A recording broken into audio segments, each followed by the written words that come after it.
देखो बच्चों, अपन पढ़ते हैं आगे लघु बीजाणु जनन। क्या पढ़ते हैं? लघु बीजाणु जनन। लघु बीजाणु जनन, ठीक है।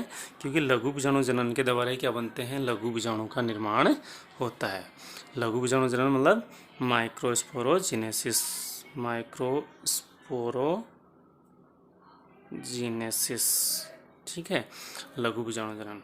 अब देखो लघु बीजाणु जनन कहाँ पर होता है? जैसे अपन ने बात की थी अपने पहले वाले वीडियो में कि ये क्या होता है, पुंकेसर। क्या होता है?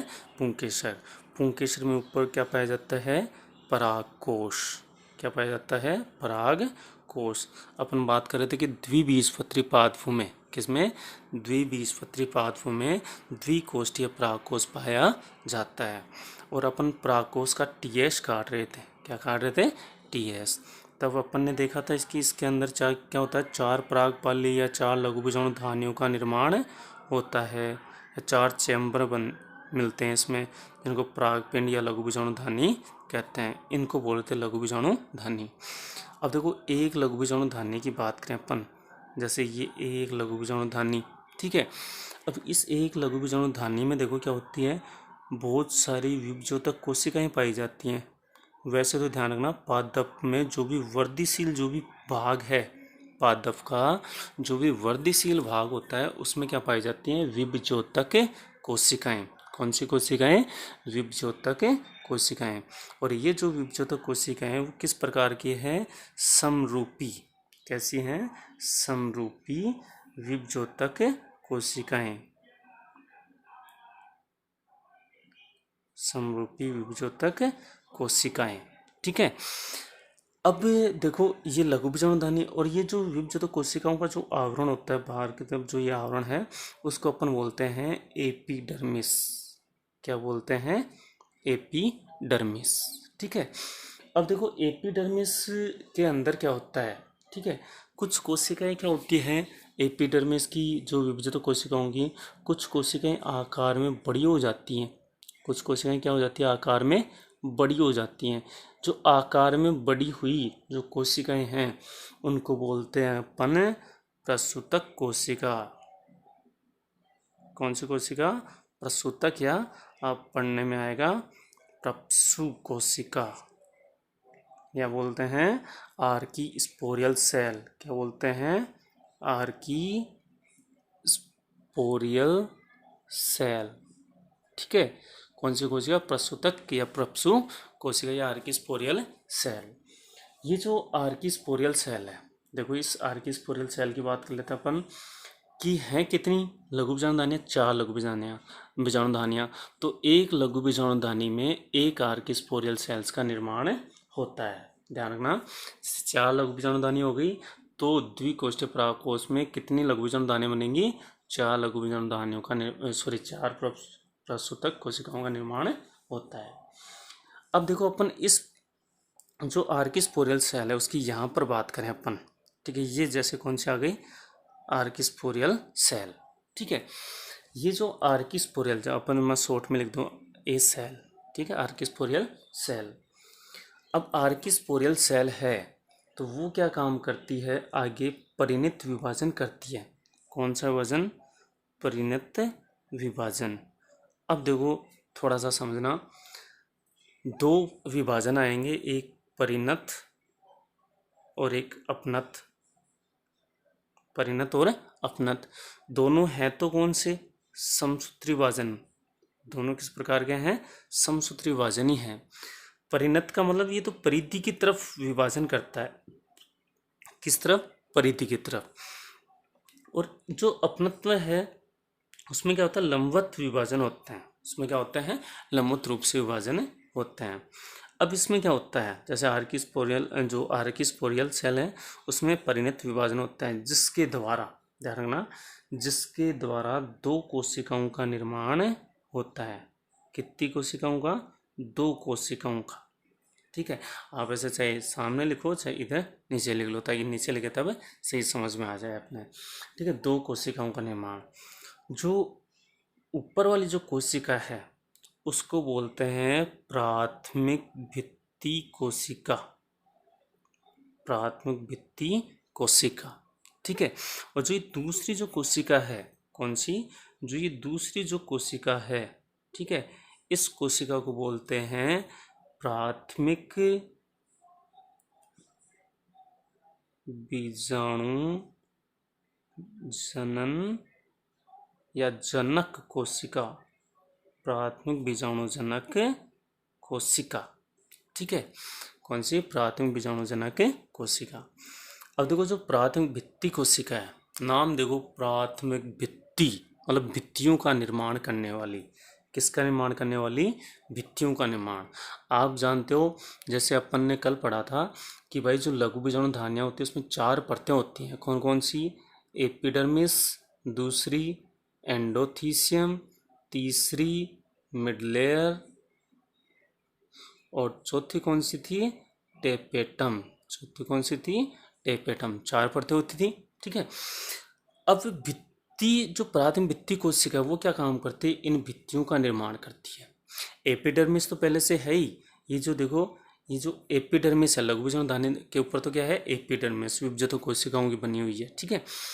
अब जो बाकी कितने परतें बच गई, 3, उन परतों का निर्माण किसके द्वारा होता है, प्राथमिक भित्ति कोशिका के द्वारा। अब देखो होता कैसे है कि प्राथमिक भित्ति कोशिका है, ठीक है, उसमें क्या होते हैं, परिणत और अपनत्व विभाजन होते हैं, परिणत और अपनत्व विभाजन। अभी मैंने बताया था, है तो वो क्या है, समसूत्री विभाजन ही है। कैसे हैं, समसूत्री विभाजन।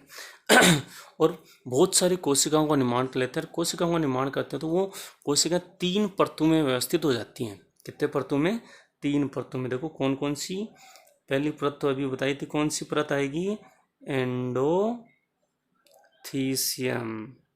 कौन सी परत, एंडोथीसियम परत। दूसरी कौन सी आती है, मिडिल लेयर। कौन सी आती है, मिडिल लेयर, मध्य परत। और तीसरी कौन सी होती है, टेपेटम। कौन सी परत, टेपेटम। तो ध्यान रखना, लघु बीजाणु धानी की जो परतें हैं उनका निर्माण किसके द्वारा होता है, प्राथमिक भित्ति कोशिका के द्वारा। ठीक है।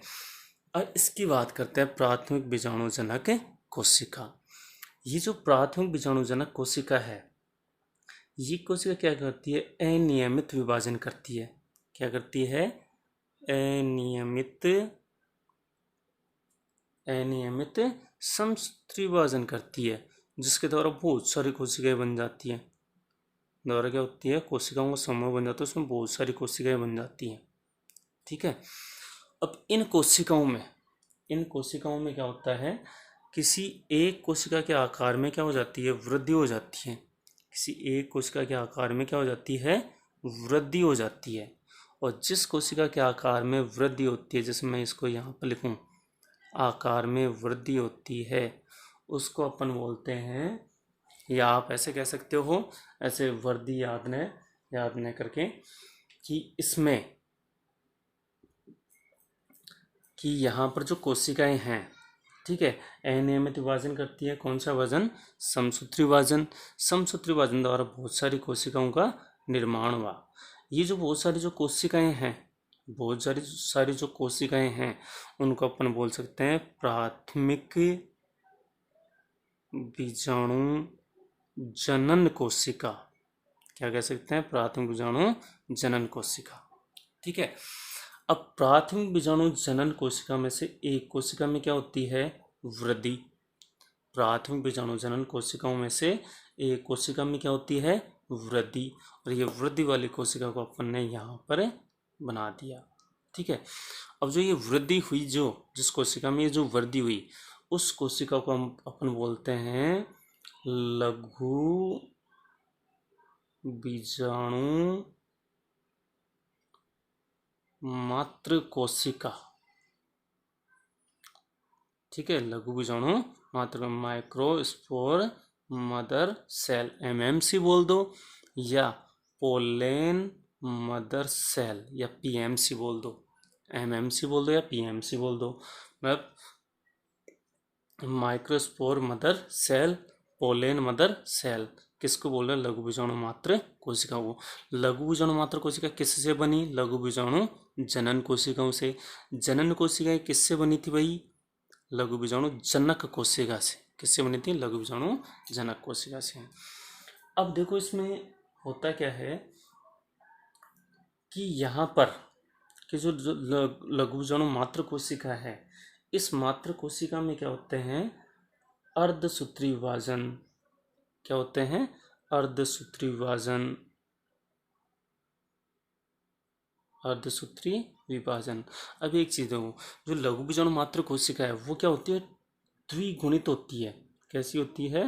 द्विगुणित कोशिका होती है। ठीक है, तो अर्धसूत्री विभाजन होगा द्विगुणित कोशिका का, तो इसमें क्या बनते हैं? 4 कोशिकाएं बनती हैं जो एक दूसरे से जुड़ी हुई रहती हैं।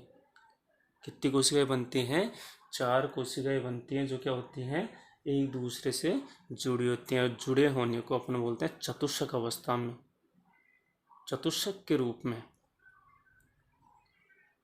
में संयुक्त या जुड़ी होती हैं। ठीक है, कितनी कोशिकाएं? 4 कोशिकाएं। और ये होती हैं अगुणित। कैसी होती हैं? चारों की चारों क्या होती है? अगुणित। ठीक है, तो जो लघु बीजाणु मात्र कोशिका वो तो क्या थी भाई? द्विगुणित। और जो इससे 4 कोशिकाएं बने वो क्या है? अगुणित। अब इन 4 कोशिकाओं को अपन बोलते हैं लघु बीजाणु। क्या बोलते हैं? लघु बीजाणु। क्या बोलते हैं? लघु बीजाणु।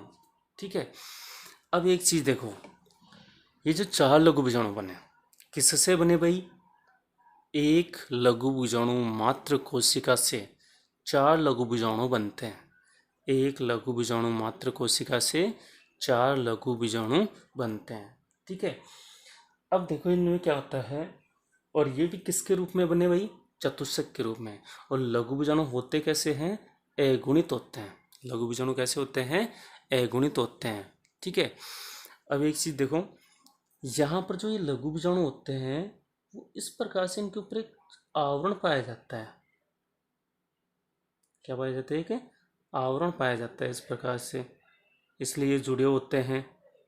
इसलिए क्या होते हैं? जुड़े होते हैं। क्वेश्चन आ जाए कि भाई पोलन मदर सेल से जो लघु बीजाणु बनते हैं वो एक दूसरे से चतुष्क अवस्था में पाए जाते हैं। क्यों? तो इनके ऊपर आवरण पाया जाता है, और इस आवरण को बोलते हैं कैलोस। क्या बोलते हैं? कैलोस का आवरण। किसका आवरण है? कैलोस का। अब देखो, ये हो गई लघु बीजाणु जनन, आप जानते हो। अब देखो इसकी डेफिनेशन देखो, अब एकदम सिंपल। लघु बीजाणु जनन किसको बोलते हैं? लघु बीजाणु बनने की क्रिया को, लघु बीजाणु बनने की क्रिया को क्या कहते हैं? लघु बीजाणु जनन। बनने की क्रिया को क्या कहते हैं? लघु बीजाणु जनन। अब देखो, सही से यदि आप अपन अच्छे नंबर जिनके आते हैं, मतलब कॉपियों में भी डिफरेंट होता है, कोई सिंपल लैंग्वेज डेफिनेशन लिखता है, कोई कैसे लिखता है, तो देखो आप याद कैसे करोगे कि लघु बीजाणु धानी में लघु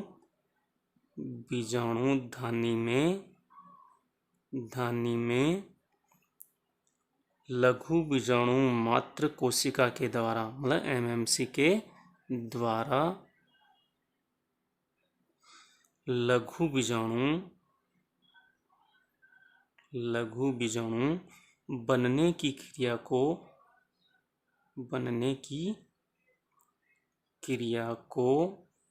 क्या कहते हैं? लघु बीजाणु जनन कहते हैं। याद हो जाएगा कि लघु बीजाणु धानी में लघु बीजाणु मात्र कोशिका के द्वारा लघु बीजाणु बनने की क्रिया को लघु बीजाणु जनन कहते हैं। और एक लघु बीजाणु मात्र कोशिका द्वारा कितने लघु बीजाणु बनते हैं? 4 लघु बीजाणु बनते हैं, और वो भी किसके रूप में? चतुष्क के रूप में। अब देखो, जो ये 4 लघु बीजाणु बनते हैं किसके रूप में थे भाई? चतुष्क के रूप में। अब जो चतुष्क के रूप में है, तो ये चारों जो लघु बीजाणु वो क्या है? एक दूसरे से जुड़े हुए।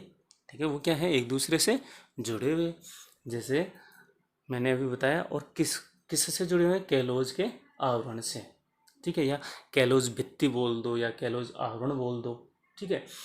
अब यहाँ पर क्या होते हैं, अब इस टाइम यहाँ पर जो लघु बीजाणु होते हैं वो इस टाइम क्या होते हैं, अंडाकार होते हैं। क्या होते हैं, अंडाकार। अब देखो ये इस प्रकार से जुड़े हुए चारों, और इनके ऊपर ये कैलोज भित्ति, कौन सी भित्ति, कैलोज भित्ति, ठीक है। अभी अपन बात कर रहे थे कि भाई जो टेपेटम है, ठीक है, यहाँ पर जो एंडोथीसियम है, मिडिल लेयर है, टेपेटम है, इसके जस्ट ये चारों यहाँ पर बन जाती है, चारों यहाँ पर बन जाती है। अंदर की तरफ यहाँ पर बनती है लघु बीजाणु जनन कोशिका, कौन सी, लघु बीजाणु जनन कोशिका या जनक कोशिका। इसके चारों तरफ टेपेटम होती है, चारों तरफ क्या होती है, टेपेटम। देखो यहाँ पर अपन बात करें, चारों चारों तो कोशिकाएं बन गई, और यहाँ पर क्या होती है, टेपेटम, ठीक है। तो टेपेटम के मतलब ये जो कैलोज भित्ति है, इस भित्ति के चारों तरफ क्या होती है, टेपेटम। तो टेपेटम क्या काम करती है, देखो बताऊँ, कि टेपेटम के द्वारा कैलोज एंजाइम स्रावित किया जाता है। मतलब कौन सा, कैलेज एंजाइम स्रावित, किसके द्वारा भाई,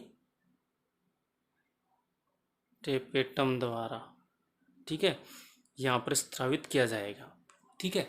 और स्रावित करते ही कैलेज एंजाइम के स्रावण से यहाँ पर जो कैलोज भित्ति है वो क्या हो जाती है, अपघटित हो जाती है। मतलब अपघटित बोल दो चाहे गल जाती है, ठीक है। तो अपघटित हो जाने के कारण चारों जो लघु बीजाणु हैं वो क्या हो जाते हैं, स्वतंत्र हो जाते हैं। चारों लघु बीजाणु क्या हो जाते हैं, एक दूसरे से स्वतंत्र हो जाते हैं, स्वतंत्र हो जाते हैं। ये कैसे, अब इनकी जो चारों की जो शेप है, जो उनका आकार है वो कैसा हो जाता है, गोलाकार। कैसा हो जाता है, गोलाकार हो जाते हैं। चार है ना ये, तो चारों क्या हो गए, अलग अलग। अब जो ये चारों अलग अलग हुए, इनको अब बोलेंगे परागकण। क्या बोलेंगे, परागकण, मतलब पोलेन ग्रेन, पोलेन ग्रेन। यहाँ पर तो क्या बोल रहे थे, चारों को लघु बीजाणु, यहाँ पर तो क्या बोल रहे थे, लघु बीजाणु जिनके ऊपर क्या था, कैलोज भित्ति, ठीक है। और जो टेपेटम है, टेपेटम ने क्या कर दिया, कैलेज एंजाइम स्रावित कर दिया, जिसके कारण ये क्या हो गए, मुक्त हो गए, और मुक्त होकर क्या बन गए, पराग कण बन गए, पोलेन ग्रेन, जो कि चारों अलग अलग हो गए। अब देखो टेपेटम के कार्यों की बात कर रहे थे, टेपेटम के कार्यों की बात कर रहे थे, तो पहला तो कार्य क्या था भाई टेपेटम का, पोषण देना। किसको पोषण भाई, लघु बीजाणु को पोषण प्रदान करना, ठीक है। दूसरा कार्य कल अपन ने पढ़ा था कि टेपेटम क्या काम कर रही थी भाई, कि यूबिस कणों का स्त्रावण कर रही थी। किसका स्त्रावण, यूबिस कण, ठीक है, यूबिस कणों का स्त्रावण। और ये जो यूबिस कण थे वो किसका निर्माण कर रहे थे, स्पोरोपोलेनिन का, जो कि एक कार्बनिक पदार्थ है, प्रतिरोधी कार्बनिक पदार्थ है, स्पोरोपोलेनिन का निर्माण। और तीसरा इसका काम देखो एक और आ गया, कैलेज एंजाइम का स्त्रावण करना। किसका स्त्रावण करना, कैलेज एंजाइम का स्त्रावण करना। और आप जानते हो कैलेज एंजाइम क्या काम करता है, लघु बीजाणु को कैलोज भित्ति से मुक्त करने का काम करता है, ठीक है। अब यहाँ पर देखो ये परागकण हो गए चार। जैसे ही परागकण अलग हो जाते हैं तो यहाँ पर क्या हो जाता है, इन परागकणों के ऊपर स्पोरोपोलिन का आवरण आ जाता है। किसका आवरण आ जाता है भाई, स्पोरोपोलिन का आवरण आ जाता है। किसका आवरण आ गया, स्पोरोपोलिन का आवरण, ठीक है, स्पोरोपोलिन का आवरण। तो इस प्रकार से क्या हो जाता है कि लघु बीजाणु जनन के द्वारा चार लघु बीजाणु बनते हैं, और चार लघु बीजाणु के द्वारा क्या बन गए, चार पराग कण बन गए, ठीक है। अब अपन पढ़ रहे, अब अपन अगला नेक्स्ट टॉपिक पढ़ेंगे भाई लघु बीजाणु। ये होते होते क्या है लघु बीजाणु? तो लघु बीजाणु के बारे में बात करते हैं। देखो क्या होते हैं लघु बीजाणु। किसकी बात कर रहे हैं? लघु बीजाणु की बात करते हैं। लघु बीजाणु या बोल सकते हो परागकण, मतलब पोलन ग्रेन। ठीक है, अब इसके बारे में अपन चर्चा करते हैं क्या होता है ये। ठीक है, और फिर अपन वो भी करेंगे कि ये चतुष्क के रूप में जो इसकी इनकी जो चतुष्क जो अवस्था है उसकी भी अभी बात करेंगे। पहले इसका देख लेते हैं कि ये परागकण की संरचना, इसकी स्ट्रक्चर देखते हैं। ठीक है, फिर इसकी अवस्था की बात करेंगे अपन कि ये एक लघु बीजाणु है या एक परागकण। क्या है? एक परागकण। अब भाई परागकण है तो इसमें के अंदर क्या है भाई? है तो ये कोशिका ही ना, तो कोशिका है तो इसके अंदर क्या है? ये न्यूक्लियस। क्या है ये? न्यूक्लियस मतलब केंद्रक। और इसके अंदर क्या होता है? द्रव्य। साइटोप्लाज्म मतलब कोशिका द्रव्य, कोशिका द्रव्य। ठीक है, और इसमें एक छोटी सी क्या होती है? रिक्तिका। इसमें क्या पाई जाती है? रिक्तिका, वैक्यूल। ठीक है, तो इसमें क्या पाई जाती है? रिक्तिका। अब देखो जो परागकण होता है, अभी अपन ने बात की कि इसके ऊपर क्या आ जाता है? स्पोरोपोलिन का आवरण, और वो आवरण इस प्रकार से जमा हो जाता है। स्पोरोपोलिन का जो आवरण है वो इस प्रकार से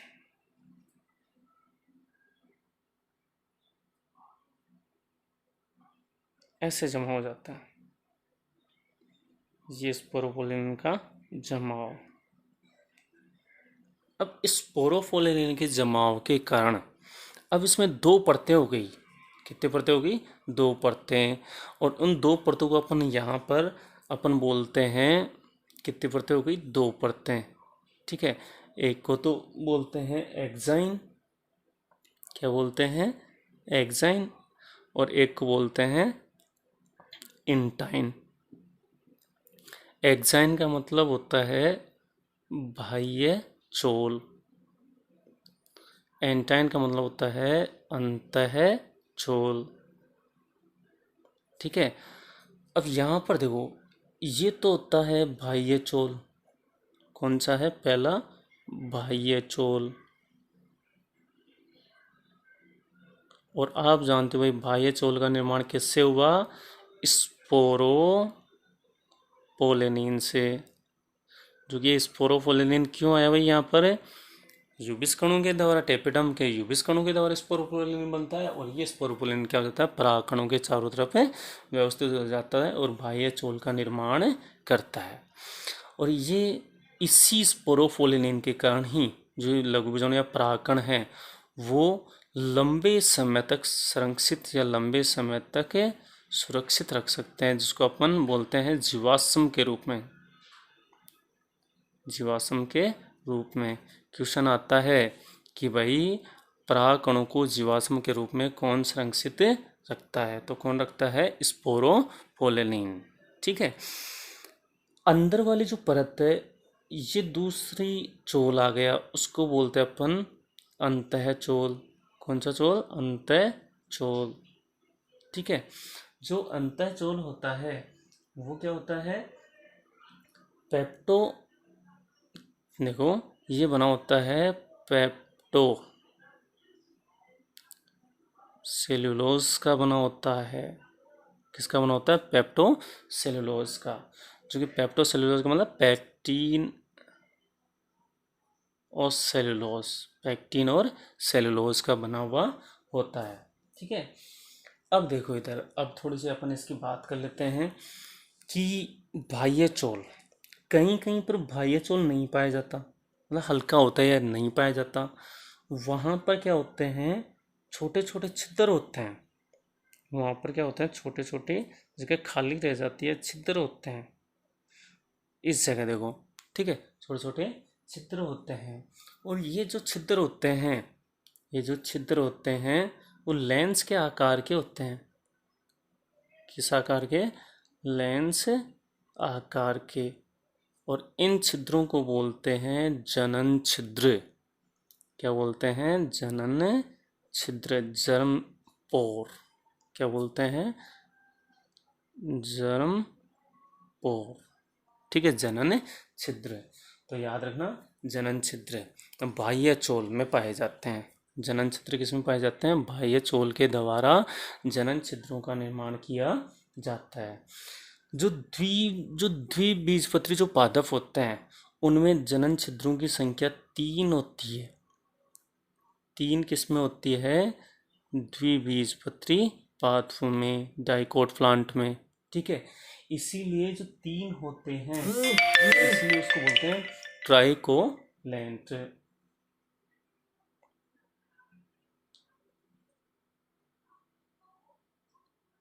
ट्राइकोलपैट। ठीक है, 3 जनन छिद्रों वाली अवस्था को क्या बोलते हैं? ट्राइकोपलेट। अब एक अपन मोनोकोट की ओर बात कर लेते हैं। जो मोनोकोट जो प्लांट होते हैं, कौन से? जो एक बीजपत्री जो पादप होते हैं उनमें एक ही जनन छिद्र पाया जाता है। ठीक है, उस अवस्था को बोलते हैं मोनोकोलपैट। तो डाइकोलपैट अवस्था 3 जनन छिद्र वाली किस में पाई जाती है? द्विबीजपत्री पादपों में। और एक जनन छिद्र किस में पाया जाता है? एक बीजपत्री मतलब एक जनन छिद्र एक बीजपत्री पादपों में, जिसको कौन सी अवस्था बोलते हैं? मोनोकोलपैट अवस्था कहते हैं।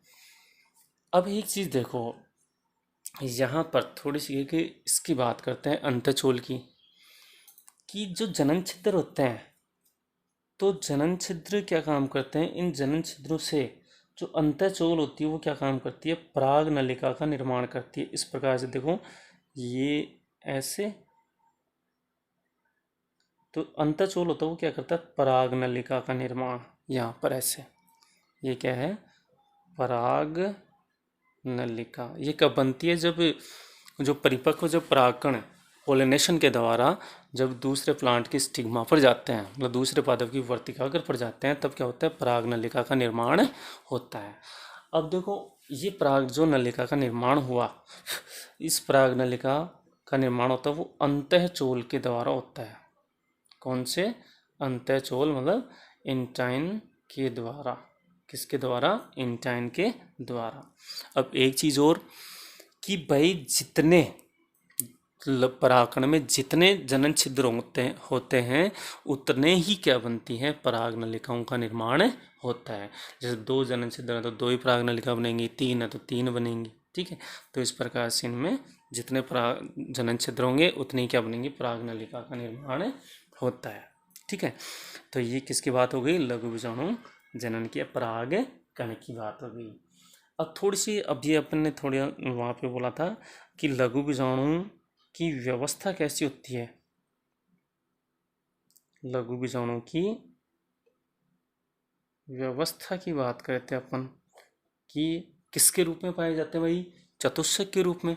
किसके रूप में पाए जाते हैं? चतुष्क के रूप में। ठीक है, और चतुष्क के रूप में पाए जाते हैं। और ये क्या होते हैं? व्यवस्था के आधार पर ये क्या होता है? 5 प्रकार के होते हैं। कितना प्रकार? 5 टाइप्स, 5 प्रकार। ठीक है, देखो पहली व्यवस्था कौन सी होती है? ठीक है, पहली व्यवस्था चतुष्फलकीय अवस्था। चतुष्क फलकीय अवस्था,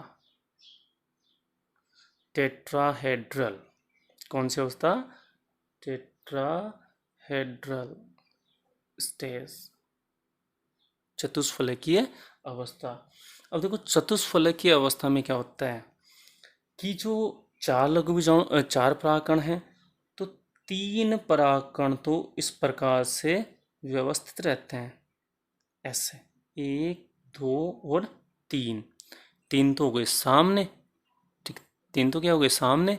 और एक क्या हो गया? जस्ट पीछे की ओर। 3 तो सामने हो गए और एक इनके पीछे की ओर हो गया। तो इस प्रकार की अवस्था को क्या बोलते हैं? चतुष्फलकीय अवस्था। और ये जो चतुष्फलकीय अवस्था होती है वो ध्यान रखना हमेशा द्विबीजपत्री पादपों में पाई जाती है। किसमें पाई जाती है? द्विबीजपत्री पादपों में चतुष्फलक की अवस्था पाई जाती है। एक होती है आइसोबाइलेटरल मतलब सम द्विपार्श्व, कौन सी अवस्था? सम द्विपार्श्व अवस्था, आइसोबाइलेटरल। ठीक है, सम द्विपार्श्व अवस्था में क्या होता है? देखो कि इसके अंदर जो चारों जो लघु बीजाणु है वो सामने होते हैं एकदम एक दूसरे के समकोण पर। ठीक है, और ये होता है मोनोकोट मतलब एक बीजपत्री पादपों में। किसमें पाया जाता है?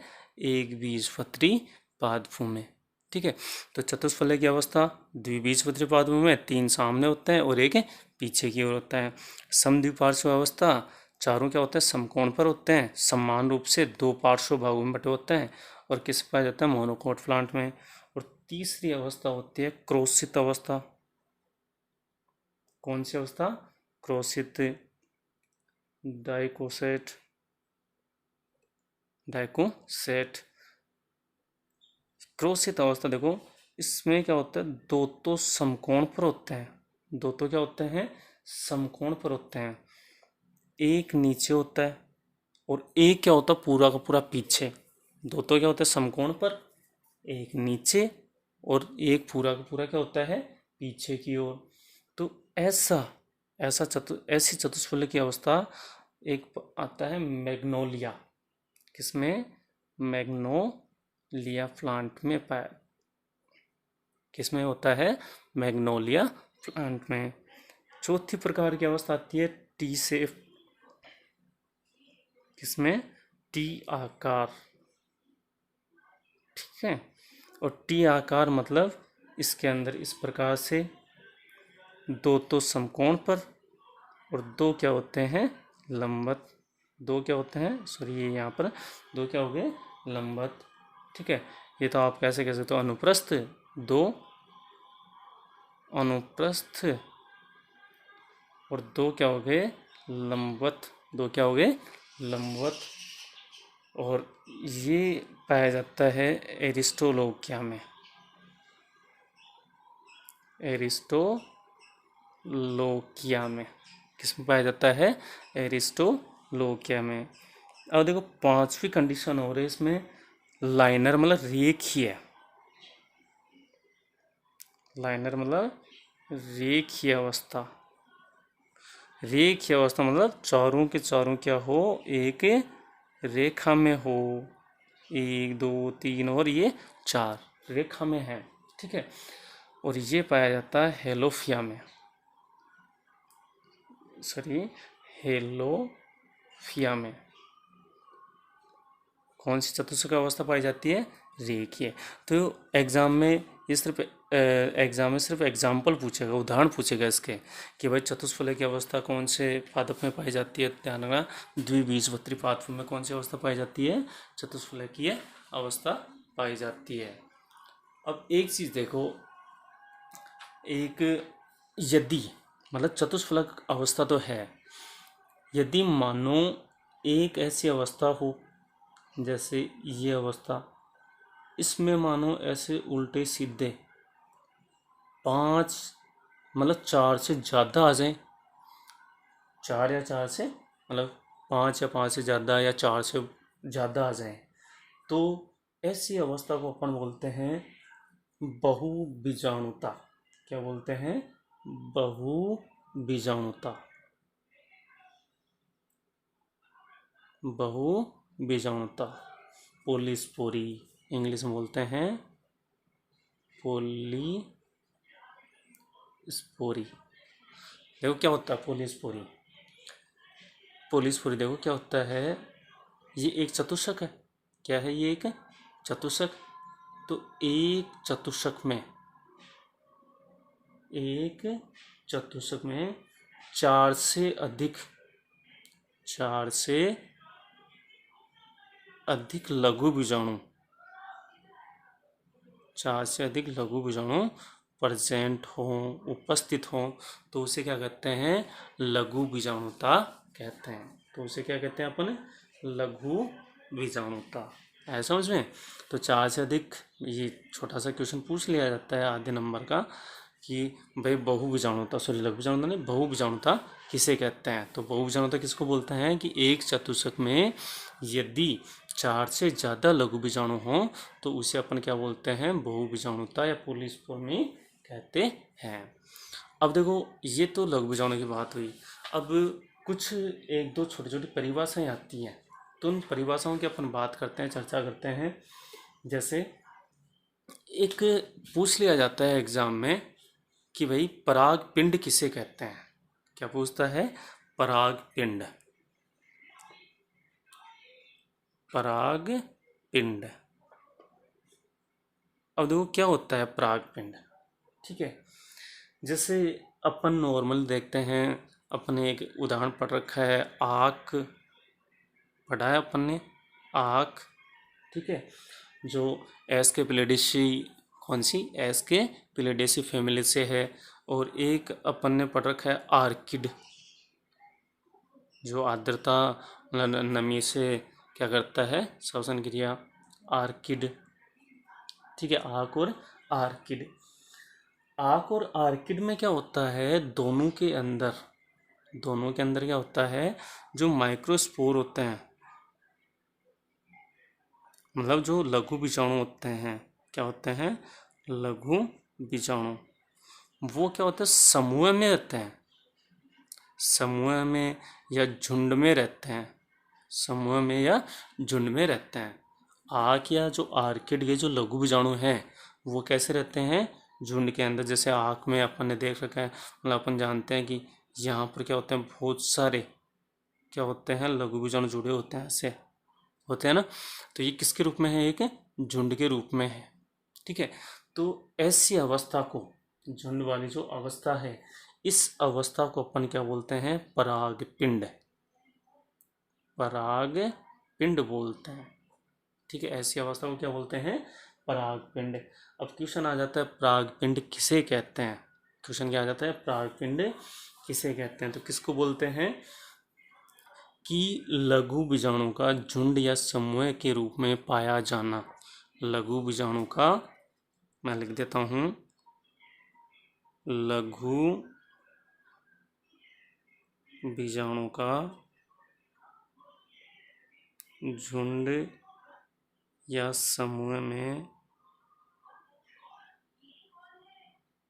पाया जाना क्या कहलाता है, परागपिंड कहलाता है। और किस में पाया जाता है, आँख और आर्किड में पाया जाता है। अब देखो एक नाम सुन रखा है अपन ने, टाइफा और ड्रोसेरा। क्या नाम सुन रखा है,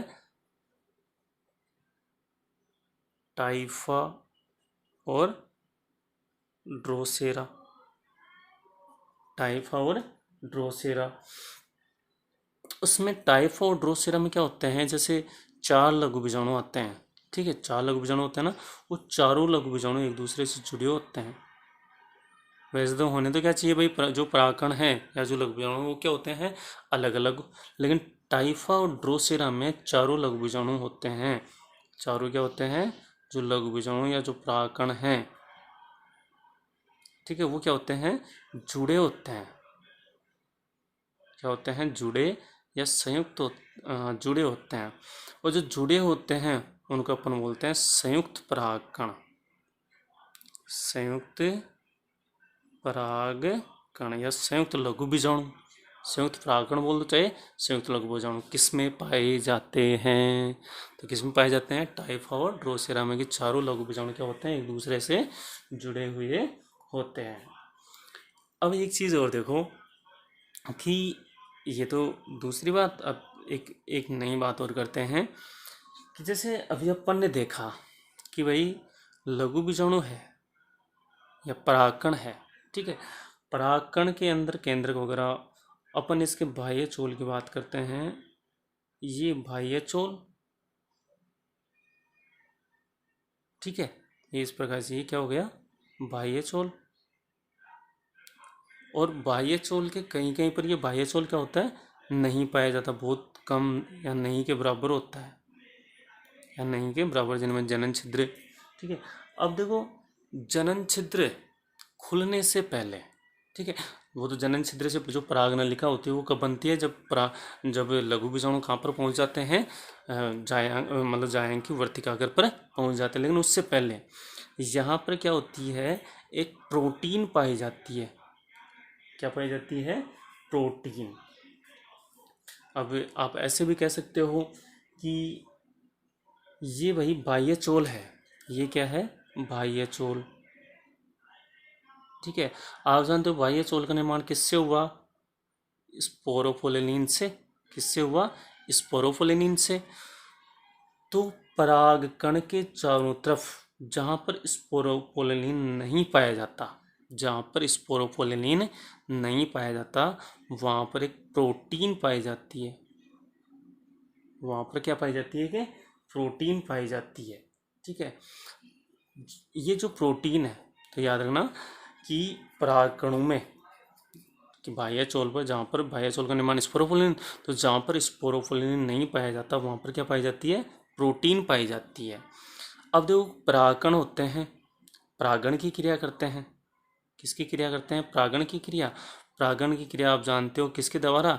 कीटों के द्वारा, या वायु के द्वारा, जल के द्वारा, किसी के द्वारा हो सकती है, मतलब जीवों के द्वारा। तो परागण की क्रिया के दौरान ये परागकण जाते हैं। परागकण जैसे ही हवा में होते हैं, जैसे ही हवा के संपर्क में होते हैं, तो हवा के संपर्क में ये जो प्रोटीन है, वो हवा में जो नमी होती है ना, हवा में नमी, या आप ऐसे कह सकते हो आर्द्रता, नमी या आर्द्रता, नमी या आर्द्रता प्राप्त करते ही ये प्रोटीन क्या हो जाती है? चारों तरफ फैल जाती है। प्रोटीन क्या हो जाती है? चारों तरफ फैल जाती है। फैल गई चारों तरफ। ठीक है, प्रोटीन के चारों तरफ फैलते ही जब ये परागकण फैली हुई प्रोटीन जैसे परागकणों के संपर्क में कोई आदमी आए, कोई क्या आए? आदमी इसके संपर्क में आता है, मानो ऐसे फैली हुई प्रोटीन के संपर्क में। ठीक है, तो क्या हो जाता है? एलर्जी हो जाती है। क्या हो जाती है? एलर्जी हो जाती है उस प्रोटीन से। प्रोटीन से क्या हो जाती है? एलर्जी। ठीक है, तो इस प्रकार की जो एलर्जी होती है, इस प्रकार से जो परागकणों से या परागकणों की प्रोटीन से जो एलर्जी होती है, तो उस प्रकार की एलर्जी को बोलते हैं पराग एलर्जी। क्या बोलते हैं? पराग एलर्जी। याद हो गया पराग एलर्जी? तो क्वेश्चन आ जाए पराग एलर्जी किसे कहते हैं? तो पराग कणों के ऊपर जो बाह्य चोल, मतलब जहाँ पर बाह्य चोल नहीं पाया जाता वहाँ पर क्या होता है? प्रोटीन पाई जाती है। ये प्रोटीन परागण के दौरान नमी या आर्द्रता के संपर्क में आती है और पूरे परागकण के चारों तरफ फैल जाती है। अब जब कोई व्यक्ति इस परागण के संपर्क में आता है तो क्या हो जाती है? एलर्जी हो जाती है। और उसी एलर्जी को क्या कहते हैं? पराग एलर्जी कहते हैं। क्या कहते हैं? पराग एलर्जी। अब ये तो किसकी बात हो गई? पराग एलर्जी की। अब देखो पराग एलर्जी, मतलब इसका एग्जाम्पल पूछा जाता है, मतलब एग्जाम्पल भी पूछ सकता है। तो एग्जाम्पल याद रखना, एक बथुआ आता है। क्या आता है? बथुआ। ठीक है, जिसको अपन विज्ञान की या साइंस की भाषा में बोलते हैं चीनोपोडिया। क्या बोलते हैं? चीनोपोडिया। ठीक है, और एक एग्जाम्पल और ले सकते हो, जैसे गाजर घास। किसका? गाजर घास का, पार्थेनियम। ठीक है, स्पीसीज, या गाजर घास को आप कह सकते हो कांग्रेस घास।